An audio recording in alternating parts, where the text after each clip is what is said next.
Dramatic UFO Healing Cases Part 2. One evening, approximately 11:00 p.m., the fire alarm of the hotel went off. At first, many hotel guests came out of their rooms. The management explained it was a false alarm. When we returned to our room, my beeper started to shake and randomly vibrate. The electricity flickered on and off, and the super thick glass windows started to shake intensely as if they were made from plastic. This all happened while I was laying on the bed wide awake with my wife. My 1-year-old infant daughter slept quietly in the crib while all this was happening. Suddenly, an unknown creature appeared floating in front of my bed. My wife was apparently hypnotized and fell asleep suddenly without witnessing my encounter. I saw a solid, three-dimensional, gray, dolphin-skinned creature approximately 3 feet tall with a big head, no hair, huge black eyes. No pupils, no sclera, tiny black nose and mouth, no ears, a long neck, long skinny arms to her side, long hands and fingers and nails. Her facial expression was flat, no emotions. I was not scared but calm. This unknown creature talked to me telepathically, telling me it was a female. She proceeded to explain that they have been collecting semen from me for years to help them in the procreation of their dying race, and that my helping mission was completed with them.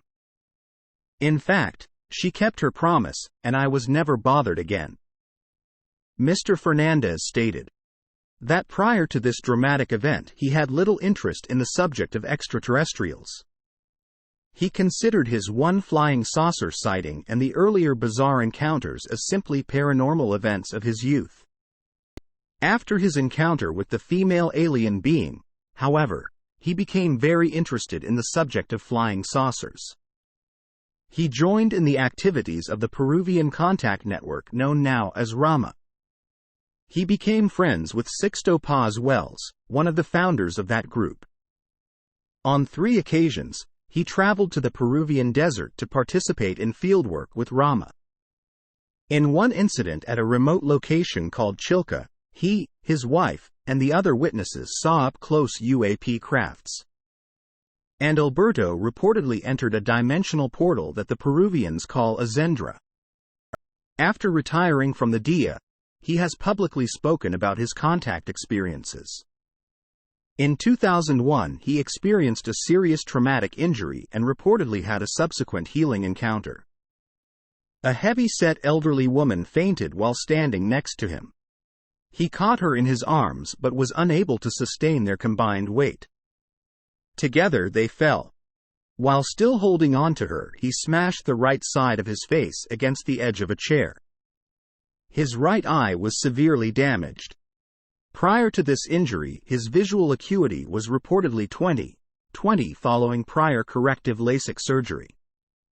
In the X-rays showed multiple fractures to the right eye orbit socket and right maxilla cheekbone. The soft tissue swelling around the right eye was so great that the eyelids could not be opened to allow for an eye exam. He was advised to see an ophthalmologist as soon as possible. This was not done. According to Alberto and his wife, an expensive multi-week ocean cruise had been purchased for them and several other members of his family. They were scheduled to leave the day after his injury. Mrs. Fernandez advised her husband that they should stay in Miami so that he could get continued treatment for his injuries. He stubbornly insisted, however, that they go on the cruise. 3 days into the voyage, the ship's doctor examined him. Mrs. Fernandez stated that the injuries were deemed so severe that this physician wanted to order an emergency helicopter evacuation to the mainland. Her husband refused to have this done. Once the swelling was reduced and he could open his right eye, the vision in this eye was extremely impaired. He could not read and only recognized the blurred shapes of objects. 3 weeks after the injury, he was finally seen by Dr. Kirstein, a Miami ophthalmologist eye doctor. Alberto stated that he was told that the cornea had been torn off the surface of his right eye and that it was very dry. Mrs. Fernandez stated that the cornea looked like a piece of dry cardboard. The cornea is a tough, transparent protective membrane on the surface of the eye that requires moisture to function properly. The absence of sufficient moisture for several weeks would definitely impede the healing process. The eye doctor reportedly used tweezers to drag the torn cornea onto the surface of his right eye. He advised Mr. Fernandez and his wife that the patient would likely have some permanent loss of vision in that eye. It was probable that he would develop glaucoma as well. Close medical follow-up with the doctor was advised. This did not occur. Instead, 5 or 6 nights later, Mr. Fernandez had another contact encounter. He awoke in bed and sensed an alien presence. During many previous visitations, he experienced extreme panic attacks when he was rendered paralyzed by a non-human intelligence. In contrast, this time he was extremely calm and cooperative.